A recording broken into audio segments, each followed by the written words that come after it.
তাহলে দেখুন আমরা তাহলে পড়াচ্ছি তরঙ্গ গতি।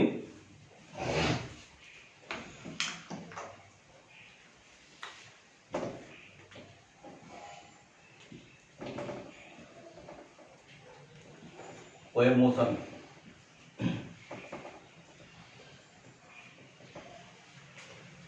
দেখো এটার মাধ্যমে অসংখ্য কণা থাকে, তাই তো? ধরো মাধ্যমে যে কণাগুলো আছে, মাধ্যমের কণাগুলো এইভাবে অবস্থান করছে, মাধ্যমের কণাগুলো এরকম কাছাকাছি অবস্থান করছে। যখন এখানে কোনো একটা কণায় যখন আমরা কম্পন সৃষ্টি করি, সাপোজ এই কণাটাতে কম্পন সৃষ্টি করলাম, তখন এই কম্পনটা কোথায় পৌঁছবে? এই কণায় পৌঁছবে। আবার এই কণা থেকে কম্পনটা এই কণা, এখান থেকে এই কণা, এখান থেকে এই কণায় কম্পনটা পৌঁছবে। মাধ্যমে যে কণাগুলো থাকে সেই কণাগুলোর কোনো একটা কণায় যদি আমরা কম্পন সৃষ্টি করি, সেই কম্পনটা একটা কণা থেকে আরেকটা কণায় বিস্তার লাভ করে। কম্পন বিস্তার লাভের মাধ্যমেই তরঙ্গ কি হয়? একটা জায়গা থেকে একটা জায়গায় বিস্তার লাভ করে বা তরঙ্গের সৃষ্টি হয়। এখানে কণাগুলোর কোনো বিকৃতি হয় না, কণাগুলো স্থির থাকে, কণাগুলোর কোনো বিচ্যুতি হয় না, কণাগুলো তার নিজস্ব জায়গায় স্থির থাকে, শুধু কণাগুলোর কম্পন হয় মাত্র। সাপোজ কণাগুলোকে আমি আর একটু করে দেখাচ্ছি, কাছাকাছি রেখেই কম দেখাচ্ছি। তো এটা 1 নম্বর, এটা 2 নম্বর, এটা ধরো 3 নম্বর। যখন 1 নম্বর কণা 2 নম্বর কণার উপরে কম্পন সৃষ্টি করে, তখন 2 নম্বর কণা 1 নম্বর কণার কম্পনের বিরুদ্ধে বাধা প্রদান করে। আমরা সরল গতিতে পড়েছিলাম। আবার যখন 2 নম্বর 3 নম্বরের উপরে কম্পন সৃষ্টি করে, তখন 3 নম্বর 2 নম্বরের উপরে কি করে? একটা বাধা প্রদান করে। যে বাধা বলটা দেয় বা যে বিপরীতমুখী বল দেয়, সেই বলটাকে আমরা কি বলি? প্রত্যানায়ক বল বলি। এই প্রত্যানায়ক বলের ধর্ম কি? প্রত্যানায়ক বল সবসময় বস্তুটাকে তার প্রাথমিক অবস্থায় ফিরে নিয়ে আসার চেষ্টা করে। যেটা আমরা কার ক্ষেত্রে পড়েছিলাম? সরলদর্বতীর ক্ষেত্রে পড়েছিলাম যে এটা তার সাম্য অবস্থান, এখান থেকে কণাটার কম্পন এইদিকে বিস্তার লাভ করে, আবার এখানে প্রান্তীয় অবস্থানে পৌঁছে যায়, এখান থেকে আবার কি হয়? সাম্য অবস্থানের দিকে ফিরে আসে, আবার সাম্য অবস্থান থেকে আবার প্রান্তীয় অবস্থানের দিকে আসে, এখান থেকে আবার সাম্য অবস্থানে ফিরে যায়। প্রত্যানায়ক বল, এই যে কণাটার কম্পন কোন দিকে হচ্ছে? এইদিকে, প্রত্যানায়ক বল কি করে? তার বিপরীত দিকে ক্রিয়া করে। প্রত্যানায়ক বলের অভিমুখ সবসময় সাম্য অবস্থান অভিমুখে। কণাটাকে তার সাম্য অবস্থানে ফিরে নিয়ে আসার জন্য যে বলটা ক্রিয়া করে তাকেই বলছি আমরা, কি বলছি? তাকে আমরা বলছি প্রত্যানায়ক বল। এক্ষেত্রেও এখানে যে কণাগুলোর কম্পন হচ্ছে, যখন 1 নম্বর কণা 2 নম্বর কণায়, 2 যখন 3 নম্বর কণায় কম্পন সৃষ্টি করছে, তখন তার দ্বিতীয় কণাগুলা প্রথম কণার উপরে একটা বিপরীতধর্মী বল ক্রিয়া করে, একটা প্রত্যানায়ক বল ক্রিয়া করে, যা বস্তুটাকে তার প্রাথমিক অবস্থায় ফিরে নিয়ে আসার চেষ্টা করে। মানে 2 নম্বর 1 নম্বরের উপরে একটা বিপরীতমুখী বল ক্রিয়া করে, 3 নম্বর 2 নম্বরের উপরে, 4 নম্বর 3 নম্বরের উপরে একটা বল প্রয়োগ করে তাকে তার আগের অবস্থায় ফিরে নিয়ে আসার চেষ্টা করে। একে যদি আমরা তরঙ্গ আকারে দেখাই, সাপোজ এখান থেকে একটা তরঙ্গ এইভাবে বিস্তার লাভ করছে। দেখো যখন বিপরীতমুখী বল ক্রিয়া করছে, তাহলে কণাটা কি হয়? বেশি দূরত্ব যেতে পারে না, কিছু দূরত্ব গিয়ে তার তরঙ্গটা কিছুটা দূরত্ব পৌঁছানোর পরে আবার কি হবে? প্রাথমিক অবস্থায় ফিরে আসার চেষ্টা করে। আমরা স্থিতিস্থাপকতা পড়েছিলাম। স্থিতিস্থাপকতা কি? না, স্থিতিস্থাপকতা হচ্ছে কোনো বস্তুর উপরে আমরা বল প্রয়োগ করলাম, বাহ্যিক বল প্রয়োগ করে তার কি করি? আকার, আকৃতি ইত্যাদির পরিবর্তন করি। আবার এই বাহ্যিক বলটা অপসারণ করলে বস্তুটা কি হয়? আবার প্রাথমিক অবস্থায় ফিরে আসে। প্রাথমিক অবস্থায় ফিরে আসে কেন? না, ওই যে পদার্থটা আছে, ওই ধাতুটা আছে, তার অভ্যন্তরে যে উপাদান আছে, সেই উপাদানে একটা বিপরীতমুখী বল ক্রিয়া করে। সেই বিপরীতমুখী বলটাকে আমরা কি বলেছিলাম? পীড়ন। সেখানে যে পীড়নটা ক্রিয়া করে, পীড়ন কি করার চেষ্টা করে? বস্তুটাকে তার প্রাথমিক অবস্থায় ফিরে আনার চেষ্টা করে। আর এখানেও ঠিক একই রকম, এখানে যে প্রত্যানায়ক বল ক্রিয়া করছে তাকে তার প্রাথমিক অবস্থায় ফিরে নিয়ে আসার চেষ্টা করে। তাই এই যেহেতু সেটা প্রাথমিক অবস্থায় বা সাম্য অবস্থায় ফিরে নিয়ে আসার চেষ্টা করছে বা ফিরে আসে, তাই তরঙ্গের এই ধর্মটাকে বলছি আমরা স্থিতিস্থাপক ধর্ম। আমরা জানি কোনো বস্তু যখন কোনো গাড়িতে আমরা আছি, ধরো বাসে আছি, বাস চলছে, বাসটা চলতে চলতে হঠাৎ ব্রেক করলো, তাহলে আমরা কি হয়? সামনের দিকে এগিয়ে যাই। যেটা কি ধর্ম? সামনের দিকে এগিয়ে যেত। বাসটা চলতে চলতে ব্রেক করলো, তাহলে আমরা যে বসে আছি সামনের দিকে আমাদের মোশনটা এগিয়ে যায় কিছুটা। এর কারণ কি? এটা জাড্য ধর্ম, এটা গতিজাড্যের জন্য হচ্ছে। ঠিক তরঙ্গের ক্ষেত্রেও একই রকম জাড্য ধর্ম দেখা যায়। যখন কণাগুলো তার সাম্যাবস্থানে ফিরে আসার চেষ্টা করে বা তরঙ্গটা যখন সাম্যাবস্থানে ফিরে আসে, তখন সাম্যাবস্থানে আসে না, সাম্যাবস্থান থেকে কিছুটা এগিয়ে গিয়ে স্থির হয়। এর গতিজাড্যের কারণে সাম্যাবস্থান থেকে কিছুটা এগিয়ে গিয়ে স্থির হয়। দেখো এখানে মাধ্যমে যে কণাগুলো আছে, সমস্ত কণা কি একই সঙ্গে কম্পন হচ্ছে? সমস্ত কণা কি একই সঙ্গে কম্পন হচ্ছে? সমস্ত কণা একই সঙ্গে কম্পন হচ্ছে না। মাধ্যমের কিছু কণা যদি কম্পনশীল হয় মানে গতিশীল হয়, তাহলে কিছু কণা হচ্ছে স্থির। গতিশীল নয়, কম্পনশীল, কেন একটা জায়গায় স্থির থাকে কণা। গতিশীল হওয়ার অর্থ প্লেসমেন্ট চেঞ্জ করা, এই প্লেসমেন্ট চেঞ্জ হয় না। তাহলে এখানে একটা কণা যখন আরেকটা কণা মানে কিছু কণা যখন কম্পন হচ্ছে, আবার কিছু কণা স্থির আছে, তাহলে এখানে স্থিতিশীল এবং কম্পনশীল উভয় কণা পাওয়া যায়। অর্থাৎ বস্তুগুলোর মধ্যে স্মৃতিশক্তি আর গতিশক্তি উভয় লক্ষ্য করা যায়। যেহেতু স্মৃতিশক্তি এবং গতিশক্তি উভয় লক্ষ্য করা যায়, উভয় পাওয়া যায়, তাই এই ধর্মটাকে আমরা বলছি কি তার মানে এক্ষেত্রে স্মৃতিশক্তি গতিশক্তি উভয় পাচ্ছি, আর স্মৃতিশক্তি গতিশক্তির সমষ্টিকে আমরা বলি যান্ত্রিক শক্তি। তাই এই তরঙ্গটাকে আমরা বলছি যান্ত্রিক তরঙ্গ। তাই এই তরঙ্গটাকে আমরা কি বলছি, তরঙ্গটাকে বলছি আমরা যান্ত্রিক তরঙ্গ।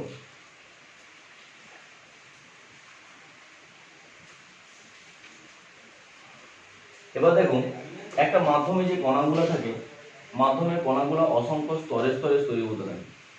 মাধ্যমের কণাগুলো অসংখ্য স্তরে স্তরে স্তরীভূত থাকে। এক্ষেত্রে যে স্তরগুলো, এই স্তরগুলোর মধ্যে বিভিন্ন রকমের বল ক্রিয়া করে, বিভিন্ন রকমের আকর্ষণ বল ক্রিয়া করে। তাহলে বিভিন্ন কণাগুলোর মধ্যে যে আকর্ষণ বল, সেই আকর্ষণ বলটাকে আমরা কি বলি, ইন্টারমলিকুলার ফোর্স। একটা মাধ্যমের একটা স্তরে বা কোনো পদার্থের ক্ষেত্রে বিভিন্ন অণুপরমাণুর মধ্যে যে বল ক্রিয়া করে, সেই বলটাকে বলছি আমরা আন্তর আণবিক বল, ইন্টারমলিকুলার ফোর্স। এটা ডিপেন্ড করে তাদের মধ্যে ব্যবধান কতটা তার উপরে।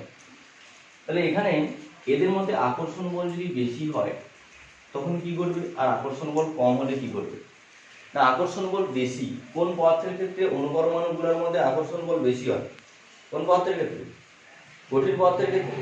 কঠিন পদার্থের ক্ষেত্রে বিভিন্ন অণুপরমাণুগুলির মধ্যে আকর্ষণ বল বেশি হয় বলে কঠিন পদার্থগুলি নির্দিষ্ট আকার আকৃতি আয়তনযুক্ত একটা পদার্থ গঠন করে। কিন্তু তরল বা গ্যাসের ক্ষেত্রে এই প্রত্যেকটা স্তরের প্রতিটা কণার মধ্যে অণুপরমাণুর মধ্যে আকর্ষণ বল তুলনামূলকভাবে কম, যেটা কার ক্ষেত্রে বেশি, কঠিন পদার্থের ক্ষেত্রে বেশি। এখানে যে ধর্মটা আমরা পড়বো সংশক্তি ধর্ম। সংশক্তি ধর্ম কি, তা কোনো একটা স্তরের কোনো একটা কণায় যদি আমরা কম্পন সৃষ্টি করি, কোনো একটা স্তরের কোনো একটা কণায় যদি কম্পন সৃষ্টি করি, সেই কম্পনটা তার উপর নিচে যে বিভিন্ন স্তরগুলো আছে সেই স্তরগুলোতেও কম্পন পৌঁছে দিতে পারে, কম্পন বিস্তার লাভ করে।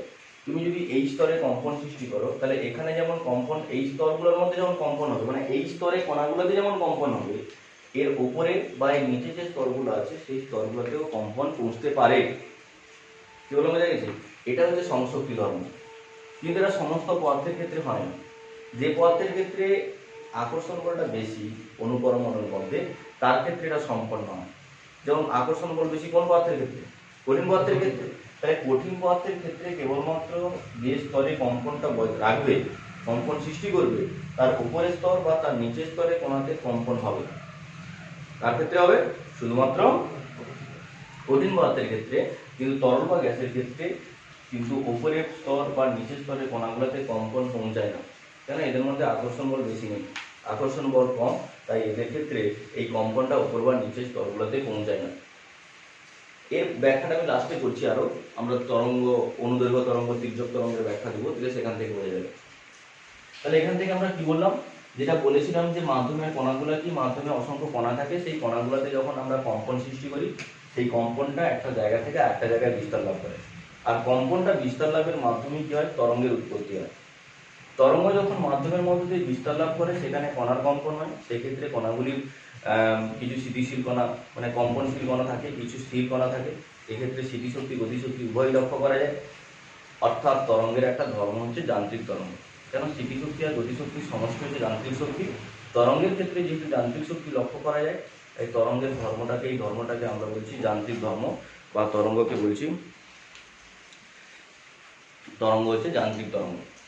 যান্ত্রিক তরঙ্গের একটা ধর্ম হচ্ছে স্থিতিস্থাপকতা, একটা ধর্ম হচ্ছে জাড্য ধর্ম, আর একটা ধর্ম হচ্ছে যেটা লাস্টে বললাম সংশক্তি ধর্ম।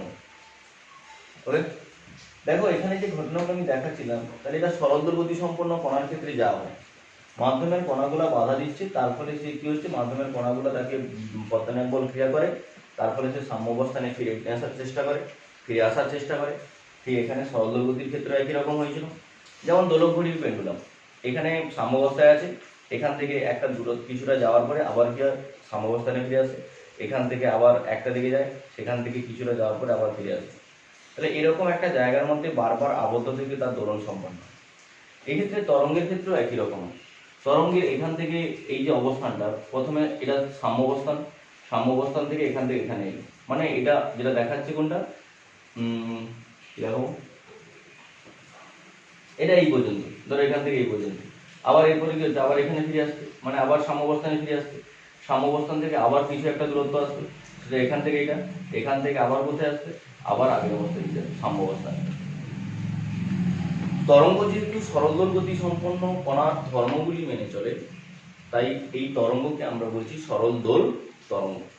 এই সরল দোল তরঙ্গ হচ্ছে দু প্রকার, মানে আমরা যে তরঙ্গ জানি, তরঙ্গ দু প্রকার জানি, কি কি, অনুদৈর্ঘ্য তরঙ্গ, তির্যক তরঙ্গ, এটা হচ্ছে সরল দোল তরঙ্গ। এই সরল দোল তরঙ্গ বলছি সেটা হচ্ছে দু প্রকার, একটা তির্যক তরঙ্গ আর একটা অনুদৈর্ঘ্য তরঙ্গ। এগুলো নিয়ে আমাদের এখন পড়তে হবে। প্রথমে হচ্ছে তির্যক তরঙ্গ, তারপর হচ্ছে অনুদৈর্ঘ্য তরঙ্গ।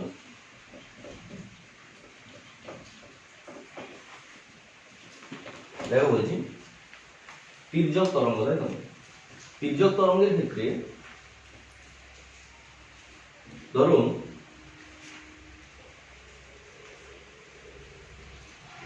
এটা একটা তরঙ্গ, এই তরঙ্গের এখান থেকে নামকরণ করছি, ধরো এ বিন্দু, এটা বি বিন্দু, C, D, E, F, G, H, I, J, K, আর বাকিগুলো থাকলো। এটা এই বিন্দুগুলো হচ্ছে, এই বিন্দুগুলোকে আমি উল্লেখ করেছি, এই বিন্দুগুলোতে কেবলমাত্র কণাগুলোর কম্পনকে আমরা এখানে ধরব,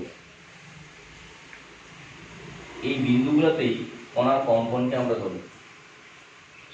যখন এই বিন্দুতে কণাটা আছে তার কম্পন ধরলাম উপরের দিকে, যখন এই বিন্দুতে আছে এর ক্ষেত্রেও কম্পনটা কোন দিকে, উপরের দিকে, যখন এখানে আছে তার কম্পনটা নিচের দিকে, যখন এখানে আছে কম্পন নিচের দিকে, আবার এখানে যখন আসছে কম্পন উপরের দিকে, এভাবে কম্পন বিস্তার লাভ করছে।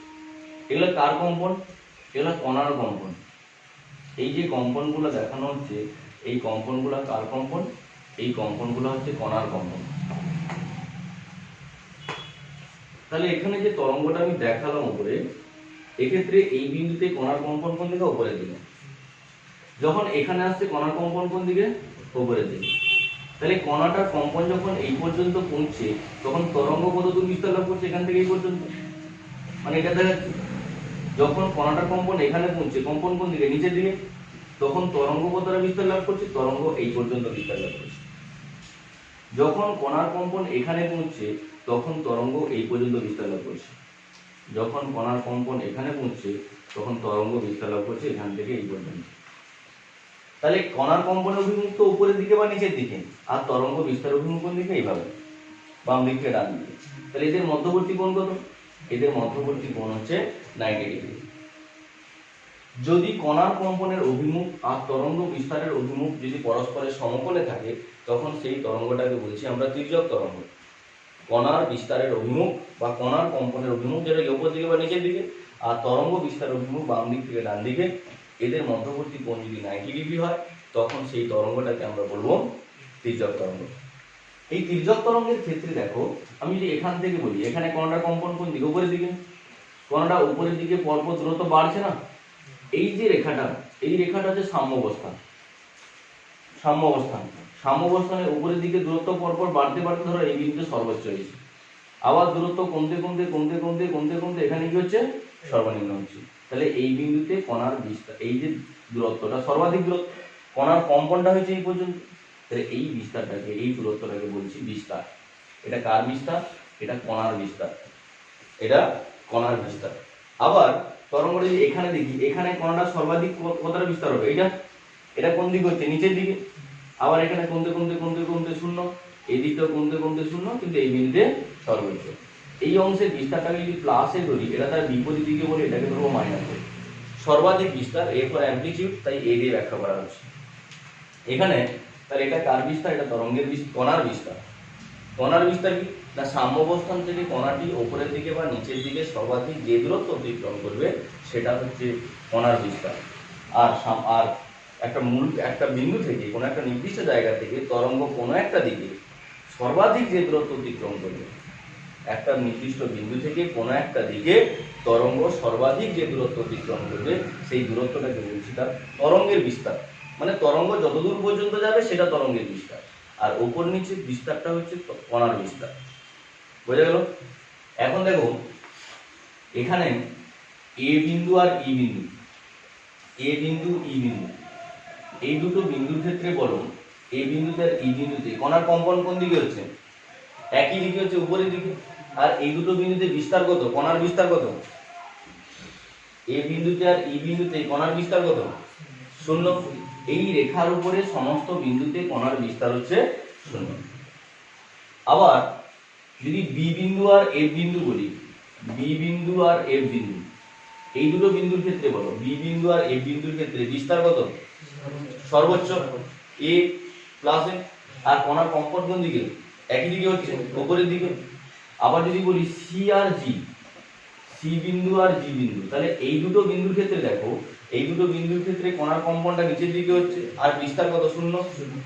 এইরকম যে বিন্দুগুলো আছে প্রত্যেকটা বিন্দুকে আমরা বলবো সমদশা সম্পন্ন বিন্দু।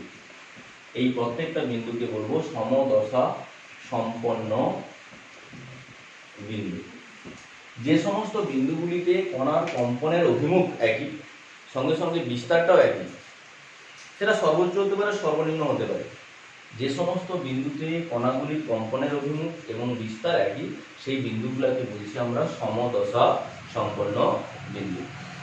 আর যে সমস্ত বিন্দুতে কণার কম্পনের অভিমুখটা আলাদা, দেখো যেমন হচ্ছে এ বিন্দু আর সি বিন্দু, এ বিন্দু সি বিন্দু, তাহলে এ বিন্দুতে উপরের দিকে কণার কম্পন, সি বিন্দুতে নিচের দিকে কণার কম্পন, কিন্তু বিস্তার সেম। আবার সি বিন্দু আর ই বিন্দু, কণার কম্পন সি বিন্দুতে নিচের দিকে, ই বিন্দুতে একই দিকে, বিপরীত দিকে, কিন্তু বিস্তারের মান কত? একই। তাহলে এখানে সি বিন্দু আর ই বিন্দু এদেরকে আমরা বলবো কি? বিপরীত দশা সম্পন্ন বিন্দু। এক্ষেত্রে যে বি বিন্দু আর ডি বিন্দু বিস্তার কত? সর্বোচ্চ, কিন্তু এর অভিমুখ কত? আলাদা। যেহেতু অভিমুখ আলাদা, তাহলে এই দুটো বিন্দুকে বলবো আমরা বিপরীত দশা সম্পন্ন বিন্দু। বি বিন্দু আর ডি বিন্দু এদেরকে কি বলবো?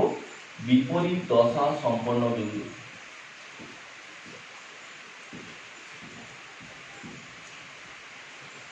এদেরকে বলবো বিপরীত দশা সম্পন্ন বিন্দু।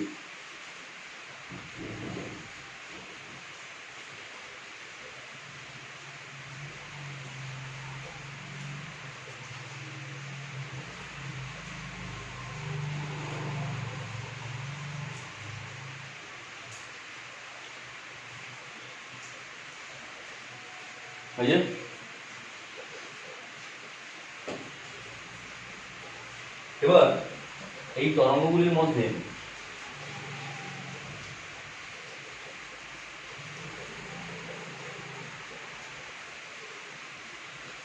ধর এই তরঙ্গের ক্ষেত্রে আমি আবার নামকরণ করছি, এটা এ বিন্দু, এটা বি যা ছিল উপরে, এটা হচ্ছে সি, ডি, ই, এফ,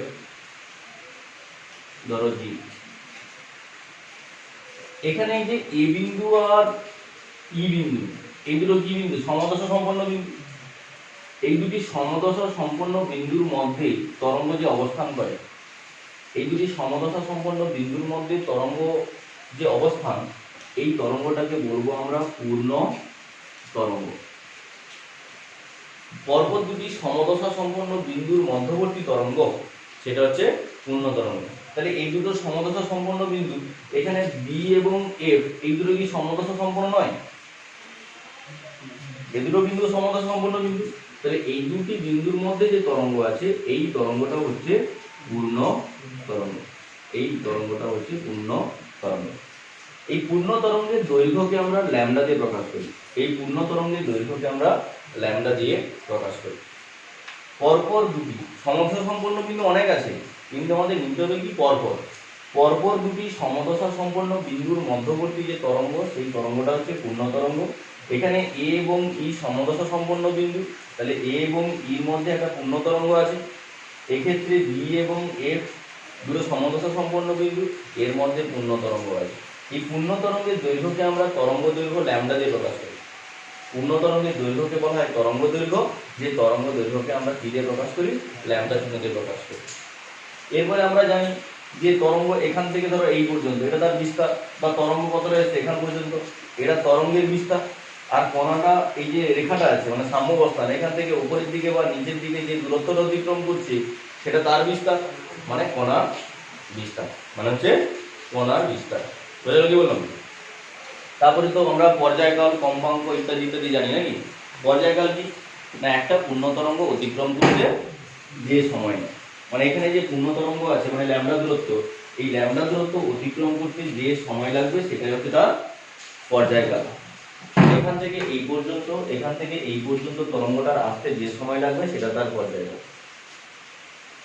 1 সেকেন্ডে যতগুলি পূর্ণ ত্বরণ সম্পন্ন হবে, এরকম পূর্ণ তরঙ্গ 1 সেকেন্ডে যতগুলি সম্পন্ন হবে সেই সংখ্যাটাকে বলা হয় তার কম্পাঙ্ক। এখান থেকে তরঙ্গটা এই দিকে গতিশীল, তরঙ্গটা 1 সেকেন্ডে যতটা দূরত্ব অতিক্রম করবে সেই যে দূরত্বটা মানে প্রতি সময়ে তার যে অতিক্রান্ত দূরত্ব সেই তাকে বলা হচ্ছে তার বেগ, তরঙ্গের বেগ। তরঙ্গ প্রতি সেকেন্ডে যে দূরত্ব অতিক্রম করবে তাকে বলা হবে তরঙ্গের বেগ। তাহলে এই জিনিসগুলো আমি প্রত্যেকটা জিনিস লিখে দিয়েছি এখনই, আগে আমি পড়ানোটা বলে দিই, শেষ করে দিই। এরপরে দেখুন অনুদৈর্ঘ্য তরঙ্গের ক্ষেত্রে কি হচ্ছে। অনুদৈর্ঘ্য তরঙ্গের ক্ষেত্রে ধরো মাধ্যমের অসংখ্য কণা আছে, তো মাধ্যমের অসংখ্য কণা আছে, ধরো মাধ্যমের অসংখ্য কণাগুলোকে আমি এইভাবে দেখাচ্ছি, এরকম এরকম করে দেখাচ্ছি। মাধ্যমের অসংখ্য কণাগুলো আছে, এরা একটা স্তরে সীমাবদ্ধ আছে। যতগুলা কণা দেখাচ্ছি কণাগুলো কি হচ্ছে একটা স্তরে সীমাবদ্ধ আছে। আচ্ছা, এটা বলার আগে আমি এখানে আরেকটা অংশ বলছি। এটা তো পূর্ণ তরঙ্গ বললাম, এই পূর্ণ তরঙ্গের যে উপরের দিকের অংশটা, এটা একটা উপরের দিকের অংশ, এটা একটা নিচের দিকের অংশ। বা আমি যদি শুধু পূর্ণ তরঙ্গ এখানে একটা দেখাই, অনলি একটাই পূর্ণ তরঙ্গ দেখাই, সেটা কোনটা? এটা একটা পূর্ণ তরঙ্গ। এই পূর্ণ তরঙ্গের এই যে উপরের দিকের অংশটা, এই উপরের দিকের অংশটার নাম হচ্ছে তরঙ্গ শীর্ষ। এই উপরের দিকের অংশটা হচ্ছে তরঙ্গ শীর্ষ, আর এর এই নিচের দিকে যে বাকি অংশটা আছে এই বাকি অংশটা হচ্ছে তরঙ্গ পদ। তরঙ্গ পদ, যে অংশটা উপরের দিকে থাকবে সেটা হচ্ছে তরঙ্গ শীর্ষ, যে অংশটা নিচের দিকে থাকবে তরঙ্গ পদ। একটা পূর্ণ তরঙ্গে একটা তরঙ্গ শীর্ষ, একটা তরঙ্গ পদ পর্যায়ক্রমে সৃষ্টি হবে, একটার পর একটা সৃষ্টি হবে। একটা তরঙ্গ শীর্ষ, তারপর একটা তরঙ্গ পদ, আবার তরঙ্গ শীর্ষ, একটা তরঙ্গ পদ। আর একটা পূর্ণ তরঙ্গে একটা তরঙ্গ শীর্ষ এবং একটা তরঙ্গ পদ মাঝ থাকবে। এবার দেখো অনুদৈর্ঘ্য তরঙ্গ। অনুদৈর্ঘ্য তরঙ্গের ক্ষেত্রে কি হচ্ছে, দেখো আমরা সাম্যাবস্থান সরলগতি সম্পন্ন কণার ক্ষেত্রে কি জানি না, সাম্যাবস্থান থেকে কণাটা কম্পন হবে, দিয়ে একটা দূরত্ব যাওয়ার পরে কিছুটা যাওয়ার পরে থেমে যাবে, দিয়ে আবার কি হবে, আবার সাম্যাবস্থানে ফিরে আসবে, কেন প্রত্যানয়ন বল তাকে সাম্যাবস্থানে ফিরে নিয়ে আসে। যখন কণাটা সাম্যাবস্থান থেকে অতিক্রম করে সেক্ষেত্রে কণাগুলোর কম্পনের হার বেশি হয়, আর কম্পনের হার বেশি হলে মাধ্যমের কণাগুলো সংকোচন হয়। আর যখন ক্রান্তীয় অবস্থান থেকে সাম্যাবস্থানে ফিরে আসে তখন কম্পন কম হয়, তখন মাধ্যমের কণাগুলোর প্রসারণ হয়। যখন সাম্যাবস্থানকে অতিক্রম করে তখন মাধ্যমের কণাগুলোর কম্পন বেশি হয়, যাকে আমরা এইভাবে দেখাচ্ছি, কণাগুলো সংকোচন হয়, মানে এরা কাছাকাছি অবস্থান করে। যখন মাধ্যমের কণাগুলো ক্রান্তীয় অবস্থান থেকে সাম্যাবস্থানের দিকে ফিরে আসে তখন তাদের কম্পন কম হয়, তারা একটা ফাঁকা ফাঁকা অংশ সৃষ্টি করে, তারা পরস্পর থেকে প্রসারিত হয়। মাধ্যমের কণাগুলো পরস্পর থেকে প্রসারিত হয়, প্রথমে সংকোচন হয় তারপরে প্রসারণ হয়।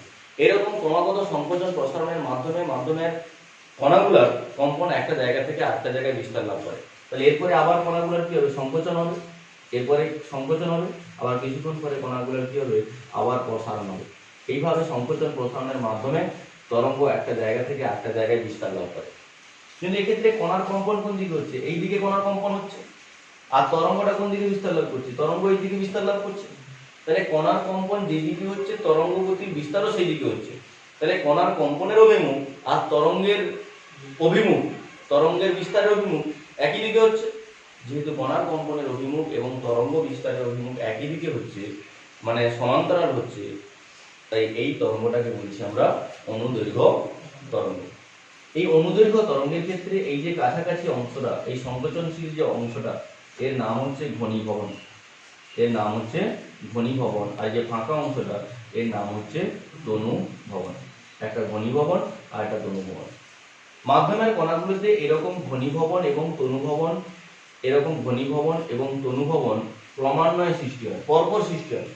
মাধ্যমের কণাগুলিতে এরকম ঘনীভবন এবং তনুভবন পরপর সৃষ্টি হতে থাকে, পর্যায়ক্রমে সৃষ্টি হতে থাকে।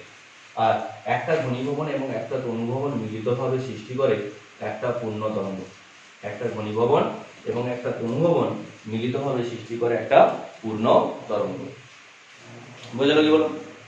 এখন দেখো একটা মাধ্যমের কণাগুলায় যে কঠিন তরল গ্যাস আমরা যে পদার্থ বললাম, এই পদার্থগুলো নিয়ে ব্যাখ্যা করেছিলাম। তার আগে দেখো যে স্তরে কণাটা কম্পন হবে, যদি ওই স্তরে কণাগুলোতে কম্পন বিস্তার লাভ করে তাহলে অনুদৈর্ঘ্য তরঙ্গ সৃষ্টি হবে। কিন্তু তির্যক তরঙ্গের ক্ষেত্রে শুধুমাত্র একটা স্তর নয়, স্তরটার উপরে বা নিচের কণাগুলোতেও কম্পন বিস্তার লাভ করতে হবে।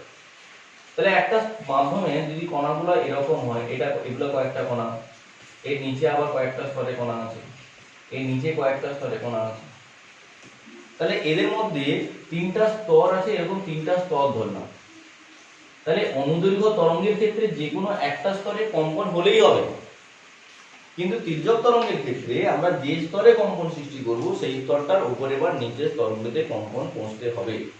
তির্যক তরঙ্গের ক্ষেত্রে আমরা যে স্তরে কম্পন সৃষ্টি করব তার উপরে বা নিচের স্তরে কম্পন পৌঁছতে হবে।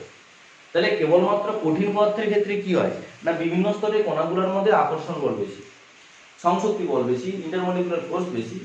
তাই কেবলমাত্র কঠিন পদার্থের ক্ষেত্রে কোনো একটা স্তরে যদি কম্পন সৃষ্টি করি সেই কম্পনটা তার উপরে বা নিচের স্তরগুলিতে পৌঁছতে পারবে, অন্য কোনো পদার্থের ক্ষেত্রে কিন্তু এটা হবে না। তাই কেবলমাত্র কঠিন পদার্থের ক্ষেত্রেই তির্যক তরঙ্গ সৃষ্টি হয়, তরল বা গ্যাসের ক্ষেত্রে না। কিন্তু কঠিন তরল গ্যাস সমস্ত পদার্থের ক্ষেত্রে যে স্তরে আমরা কম্পন সৃষ্টি করি ওই স্তরে কণাগুলোতে কম্পন শিওর বিস্তার লাভ করবে, একটা জায়গা থেকে আরেকটা জায়গায় বিস্তার লাভ করবে। বুঝে গেছে? তাহলে আমরা বলতে পারি যে কঠিন তরল গ্যাস সমস্ত পদার্থের ক্ষেত্রে অনুদৈর্ঘ্য তরঙ্গ সৃষ্টি হয়। অনুদৈর্ঘ্য তরঙ্গ সমস্ত পদার্থেরই বৈশিষ্ট্য, কিন্তু তির্যক তরঙ্গ কেবলমাত্র কঠিন পদার্থের বৈশিষ্ট্য। তির্যক তরঙ্গ কেবলমাত্র কঠিন পদার্থের বৈশিষ্ট্য হয়, আর অনুদৈর্ঘ্য তরঙ্গ কঠিন তরল গ্যাস সমস্ত পদার্থের ক্ষেত্রেই লক্ষ্য করা যায়। বোঝা গেছে? যেটা পড়ালাম এটাকে লিখাচ্ছি।